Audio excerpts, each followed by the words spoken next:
Hello guys, 2026 അത്തപ്പൂക്കളം രണ്ടാമത്തെ ദിവസത്തിലേക്ക് എല്ലാവർക്കും സ്വാഗതം. അപ്പോൾ നമ്മൾ ആദ്യമായിട്ട് പിച്ചാൻ പോകുന്നത് മന്ദാരമാണ് പിച്ചാൻ പോകുന്നത്. ഇതാണ് മന്ദാരപ്പൂ. മന്ദാരവും പിച്ചി ഇവിടെ സെറ്റാക്കിയിട്ടുണ്ട്. ഇനി നമുക്ക് പിച്ചുന്നത് ചെമ്പരത്തിയാണ് പിച്ചാൻ പോകുന്നത്. അങ്ങനെ ചെമ്പരത്തിയൊക്കെ പിച്ചി ഇവിടെ സെറ്റാക്കിയിട്ടുണ്ട്.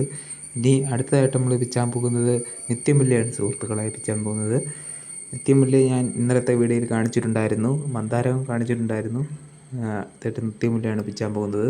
അങ്ങനെ പൂക്കളെല്ലാം പിച്ച് സെറ്റാക്കിയിട്ടുണ്ട്. നമുക്ക് നേരെ അത്തപ്പൂക്കളം ഇടാൻ പോവാം. അങ്ങനെ മന്ദാര സെൻറ്ററിൽ വെച്ചു. ഫസ്റ്റ് തന്നെ മന്ദാരമാണ് വെക്കുന്നത്. ഇന്നലെ ഞാൻ മന്ദാരമാണ് ഫസ്റ്റ് വെച്ചത്. അത് കഴിഞ്ഞ് ചെമ്പരത്തി വെച്ച് കൊടുക്കാം. ചെമ്പരത്തി ഇതുപോലെ വെച്ചിട്ട് മന്ദാരത്തിന് ചുറ്റിനും ഇതുപോലെ വെച്ച് കൊടുക്കാം. അത് കഴിഞ്ഞതിന് ശേഷം നമുക്ക് നിത്യമുല്ലയുടെ തണ്ട് ഇതുപോലെ കൈ കൊണ്ട് ഇതിൽ ഇളക്കി കളഞ്ഞ് ഇതുപോലെ റൗണ്ടിൽ ഇതുപോലെ വെച്ച് കൊടുക്കാം. അടുത്തതായിട്ട് ചെമ്പരത്തി വീണ്ടും നമുക്ക് ഇതുപോലെ റൗണ്ടിന് ഇതുപോലെ വെച്ച് കൊടുക്കാം. അത് കഴിഞ്ഞതിന് ശേഷം വീണ്ടും നിത്യമുല്ലയാണ് വയ്ക്കുന്നത്. നിത്യമുല്ല ഇതുപോലത്തെ ചെമ്പരത്തിയുടെ ഇടയ്ക്ക് ഇതുപോലെ വെച്ച് കൊടുക്കുക. അപ്പോൾ നമ്മളെ അത്തപ്പൂക്കളം രണ്ടാമത്തെ ദിവസത്തെ അത്തപ്പൂക്കളം ഇവിടെ റെഡി ആയിട്ടുണ്ട്, അടിപൊളിയായിട്ടുണ്ട്. അപ്പോൾ ഇന്നത്തെ വീഡിയോ ഇത്രയേ ഉള്ളൂ. ബൈ.